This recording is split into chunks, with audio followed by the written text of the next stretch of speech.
जय श्री राम दोस्तों। मैं Atul Upadhyay 24 moon times news में आपका स्वागत है। क्या यूपीएससी स्टूडेंट दीपक का हुआ था मर्डर? सुसाइड थ्योरी पर घर वालों को आखिर क्यों नहीं हो रहा है यकीन? आइए जानते हैं आखिर माजरा क्या है। दीपक मीडा नाम का एक लड़का यूपीएससी प्री क्वालिफाई करने के बाद मेंस की तैयारी के लिए राजस्थान के दौसा से दिल्ली आता है। साथ में कई तरह के सपने भी लेकर आता है, माँ बाप की उम्मीदें लेकर आता है। लेकिन सिर्फ 10 दिन बाद माँ बाप के सारे सपने टूट जाते हैं। जिस दिन यूपीएससी मेन का एग्जाम शुरू होता है उसी दिन उस बेटे की उम्मीदें, उस बेटे के सपने शुरू हो जाते हैं टूटने।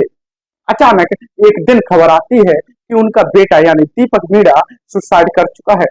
दरअसल दोस्तों 20 सितंबर को यूपीएससी मेंस का एग्जाम शुरू हुआ और इसी दिन दिल्ली के मुखर्जी नगर इलाके के जंगल में दीपक की पेड़ से लटकी हुई लाश मिली, जिसे सुसाइड बताया जा रहा है। बताया जा रहा है कि दीपक सितंबर महीने से गायब था।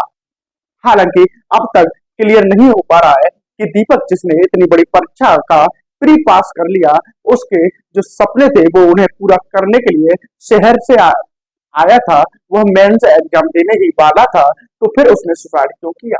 यह सच में सुसाइड था या फिर हत्या, यह तो जांच में ही पता चलेगा।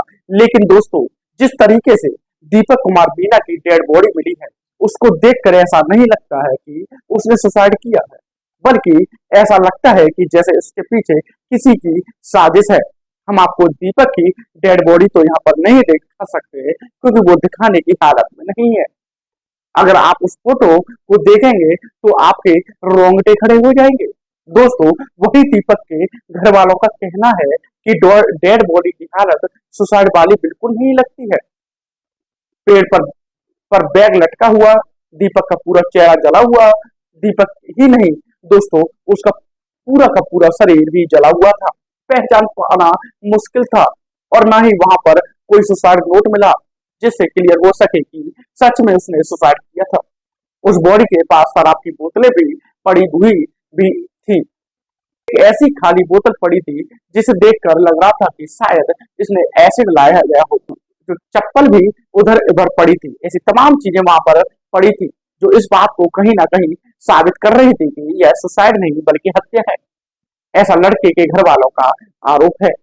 इसके बाद से सवाल यही उठ रहे हैं कि आखिर उस बेटे के साथ यह जो दुर्घटना हुई है, यह जो घटना हुई है, यह किसने की? क्या किसी ने दुश्मनी निकाली है? क्या सच में किसी ने उसकी हत्या कर दी? इस हत्या का कारण क्या था? क्या यह जलन की वजह से हुआ?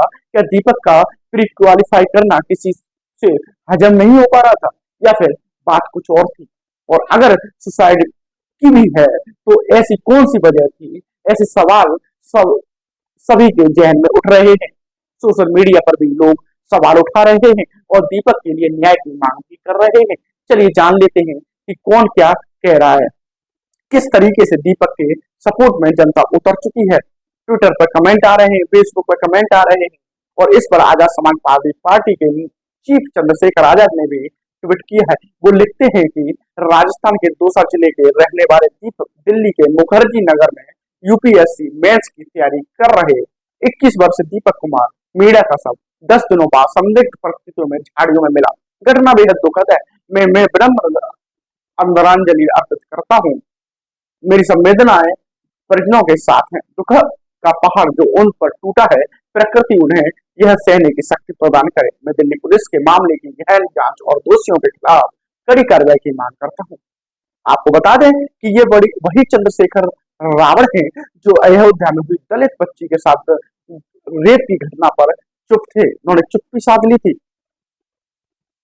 बंगाल में हुई बच्ची के साथ घटना पर उन्होंने चुप्पी साध ली थी। वह मैथ के टीचर गगन प्रताप लिखते हैं कि दिल्ली के मुखर्जी नगर में आईएएस मेंस की तैयारी कर रहे गांव वाले कमलापुर निवासी दीपक कुमार मीणा का शव 10 दिनों के बाद संदिग्ध परिस्थितियों में मिला। सब राजस्थान सरकार की तरफ से भी दोषियों के खिलाफ कड़ी कार्रवाई की मांग करनी चाहिए और दीपक के परिवार को न्याय दिलवाना चाहिए। एक छात्र की इस तरीके से मौत होना अत्यंत दुर्भाग्यपूर्ण है। इससे पूरे देश के युवाओं में रोष है। अतिशीघ्र दिल्ली सरकार व प्रशासन इसको लेकर सख्त कार्रवाई करे। दोस्तों इस तरीके से तमाम लोग सोशल मीडिया पर सवाल भी कर रहे हैं और साथ में दीपक को न्याय दिलाने की मांग भी कर रहे हैं। लोगों का मानना है कि इस घटना के पीछे कोई बड़ी साजिश हो सकती है। दोस्तों, ऐसा सवाल उठने भी लाजमी है, क्योंकि अभी बीते महीने ही एक खबर आई थी कि दिल्ली के ओल्ड राजेंद्र नगर में सिविल सेवा की तैयारी कर रही एक छात्रा ने सुसाइड कर लिया। इस लड़की का नाम अंजलि था, जो कि महाराष्ट्र की रहने वाली थी। उसके सुसाइड नोट में से यह बात सामने आई थी कि सिविल सेवा परीक्षा के में बैठने वाले अभ्यर्थी किस दबाव का सामना कर रहे हैं। उनकी रोजमर्रा की दिक्कतों का जिक्र भी उसने अपने सुसाइड नोट में किया था। छात्रा ने यह भी लिखा था कि पीजी और स्टूडेंट से पैसा लूटा जा रहा है और हर अभ्यर्थी दिल्ली में रहकर कोचिंग अफोर्ड नहीं कर सकता। दोस्तों, अंजलि के सुसाइड नोट से भी आप समझ सकते हैं कि इस छोटे शहर से निकलकर दिल्ली जैसे बड़े शहर में पढ़ाई करने के लिए आने वाले छात्रों को कितनी समस्याओं का सामना करना पड़ता होगा। उनके सामने कितने चैलेंज आते होंगे।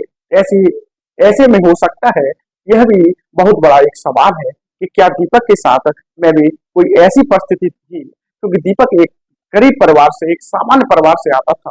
वो पढ़ाई में अच्छा था, वह तैयारी कर रहा था, फिर उसने क्वालिफाई भी कर लिया था, मेंस का एग्जाम वो देने की वाला था।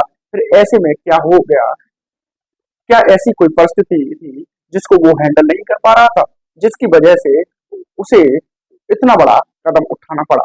अगर ऐसा है तो दीपक के साथ साथ वहां के तमाम बच्चे, तमाम स्टूडेंट जो आईएएस की तैयारी करते हैं, जो पढ़ाई करते हैं, जो महंगी महंगी कोचिंगों में जाते हैं, उनके साथ भी आगे ऐसी परिस्थिति आ सकती है।